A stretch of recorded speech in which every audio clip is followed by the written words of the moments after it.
नमस्कार। चलिए आज बिना किसी देरी के सीधे विषय पर आते हैं। आज हम जिस सोर्स मटेरियल पर चर्चा कर रहे हैं वो शिव के ज्ञान और आंतरिक शक्ति के गहरे रहस्यों से जुड़ा है। देखिए, आजकल की भागदौड़ में मन का अशांत होना बहुत आम बात है। तो ये जो टेक्स्ट है ये कोई आम फिलॉसफी नहीं है, बल्कि एक ऐसा डीप डाइव है जो बताता है कि हमारे सबसे गहरे संघर्षों और उस खालीपन को एक बहुत ही बड़े उद्देश्य में कैसे बदला जा सकता है। तो चलिए इस ज्ञान को डिकोड करते हैं और देखते हैं कि यह दर्शन मन की उलझनों को सुलझाने में कैसे मदद कर सकता है। देखिए, सोर्स में एक बहुत ही दिलचस्प बात कही गई है। एक कोट है, यह कोई साधारण संयोग नहीं है। मतलब अगर यह ज्ञान आज आपके सामने आ रहा है तो टेक्स्ट इसे एक कॉस्मिक सिग्नल या ब्रह्मांडीय संकेत मानता है। सोचिए, यह विचार ही अपने आप में कितना पावरफुल है कि इस यूनिवर्स में कुछ भी बिना कारण नहीं होता। ये इस बात का इशारा है कि अब किसी उच्च उद्देश्य का समय आ गया है। जो आत्मा लंबे समय से एक दिशा की तलाश में थी, ये उसी की पुकार का जवाब है। अब बात करते हैं उस खालीपन या अंधेरे की जिससे अक्सर गुजरना पड़ता है। टेक्स्ट के मुताबिक ये जो संघर्ष है ना, ये कोई अंत नहीं है। हम अक्सर इन चीजों से निराश हो जाते हैं, लेकिन असल में ये खालीपन उस नई ऊर्जा के लिए जगह बना रहा है जो आगे चलकर सब कुछ बदलने वाली है। ठीक वैसे ही जैसे एक बीज को एक विशाल पेड़ बनने के लिए पहले मिट्टी के घुप अंधेरे में टूटना पड़ता है, बिल्कुल वैसे ही ये खालीपन आंतरिक प्रकाश की ओर जाने वाली यात्रा की बस एक शुरुआत है। तो यहाँ एक बहुत ही बुनियादी लेकिन गहरा सवाल खड़ा होता है, जीवन में इतनी तीव्र कठिनाइयां और दर्द आखिर आते क्यों हैं? जब चारों तरफ सिर्फ निराशा हो तो हम सबके मन में ये सवाल बार बार गूंजता ही है। क्या ये महज कोई खराब किस्मत है, या फिर इस दर्द के पीछे कोई बहुत बड़ा विज्ञान छिपा है? अगर ये दर्द कोई सजा नहीं है तो फिर इसका असली उद्देश्य क्या है?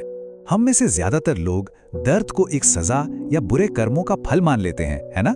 लेकिन यहाँ शिव का ज्ञान एक बिल्कुल ही अलग नजरिया सामने रखता है। टेक्स्ट का कहना है कि जब तक बर्तन खाली नहीं होगा उसमें अमृत कैसे भरा जाएगा।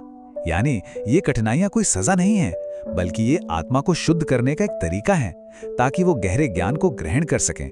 ये नजरिया दर्द को देखने का पूरा पैमाना ही पलट देता है। ये बताता है कि हर मुश्किल असल में एक तैयारी है। अब जरा इस नंबर 10 पर गौर कीजिए।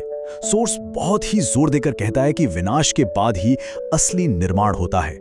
जब कोई इंसान जीवन के थपेड़ों से पूरी तरह टूटकर दोबारा खड़ा होता है तो वो पहले से 10 गुना, जी हां 10 गुना ज्यादा ताकतवर बन जाता है। जैसे कच्चा लोहा भट्टी में तपकर और हथौड़े की चोट सहकर ही एक अजेय तलवार बनता है। मतलब हर चोट इंसान को कमजोर नहीं कर रही, बल्कि एक नई और बहुत बड़ी ताकत गढ़ रही है। शांति की तलाश में अक्सर क्या होता है, लोग बाहर भागते हैं, किताबों में या दूर दराज के स्थानों पर, लेकिन सोर्स साफ कहता है कि सच्चा ज्ञान इस बाहरी खोज से कभी नहीं मिलता।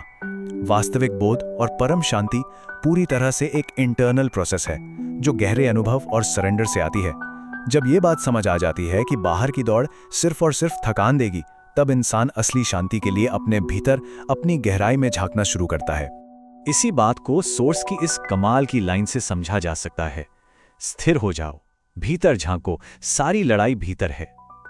ये इस पूरे दर्शन का दिल है।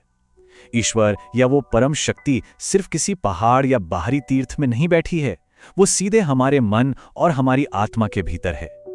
असली जीत तो अपने अंदर के उस द्वंद्व और शोर को शांत करने में है। और एक बार वो अंदर की लड़ाई जीत ली जाए तो बाहर की हर चुनौती बहुत छोटी लगने लगती है। और यहीं पर एक बहुत बड़ा मिथक टूटता है। संहार या विनाश सुनते ही दिमाग में दुनिया के खत्म होने या प्रलय की तस्वीर बनती है। लेकिन इस आध्यात्मिक संदर्भ में संहारक वो ऊर्जा है जो हमारे भीतर के डर, अज्ञानता, बुरी आदतों और नेगेटिविटी को नष्ट करती है। ये वो विनाश है जो क्लैरिटी और अच्छाई के लिए रास्ते की रुकावटों को तोड़ता है। आध्यात्मिक विकास के लिए ये आंतरिक बाधाओं का टूटना सबसे ज्यादा जरूरी होता है। तो थ्योरी से आगे बढ़कर इसे असल जिंदगी में कैसे उतारा जाए? टेक्स्ट में इसके 3 बहुत ही स्पष्ट स्टेप्स दिए गए हैं। पहला, गहरी सांस लेना। दूसरा, सांस छोड़ते हुए अपने सारे डर को बाहर निकाल देना। और तीसरा, एक नई शांत ऊर्जा को महसूस करना। सोचे कि हर सांस सिर्फ हवा नहीं है, बल्कि एक पॉजिटिव एनर्जी है जो मन को शुद्ध कर रही है। ये छोटा सा अभ्यास तुरंत मन को शांत करके हमें वर्तमान में ले आता है। और मेंटल लेवल पे ये 3 वाक्य एक बहुत मजबूत ढाल का काम करते हैं।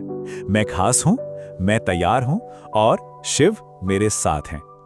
जब भी दुनिया की उलझनें हावी होने लगें या खुद पर डाउट हो तो इन बातों को दोहराने से मन तुरंत स्थिर हो जाता है। ये लगातार याद दिलाते हैं कि हम अकेले नहीं हैं और हर मुश्किल का सामना करने की असीम क्षमता हमारे ही अंदर मौजूद है।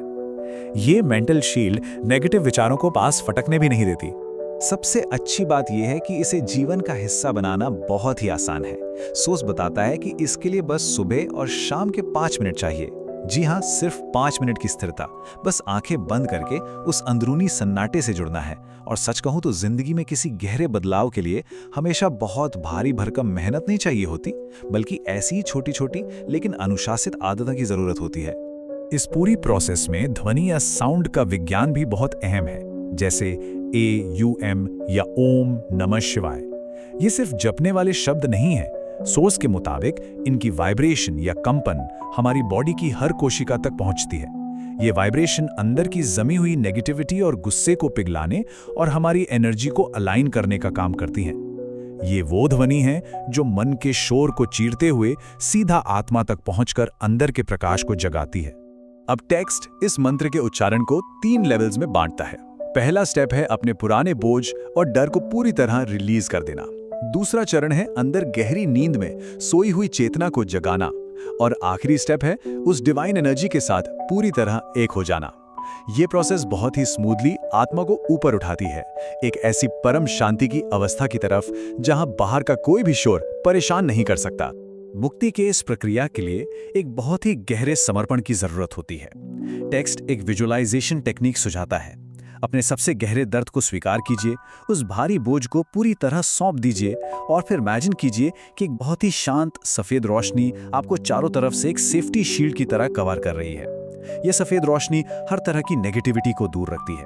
यह सिखाती है कि चीजों को पकड़कर रखने की बजाय उन्हें छोड़कर आजाद होना ज्यादा शांति देता है। अगर इस पूरे सोर्स मटेरियल का कोई एक सबसे बड़ा निचोड़ निकाला जाए तो वो ये लाइन है, जब ऊर्जा बदलती है तो किस्मत भी बदल जाती है। ये बात बार बार जोर देके कही गई है कि हमारा भाग्य बाहर के हालातों से नहीं बल्कि हमारी अंदरूनी एनर्जी और सोच से तय होता है।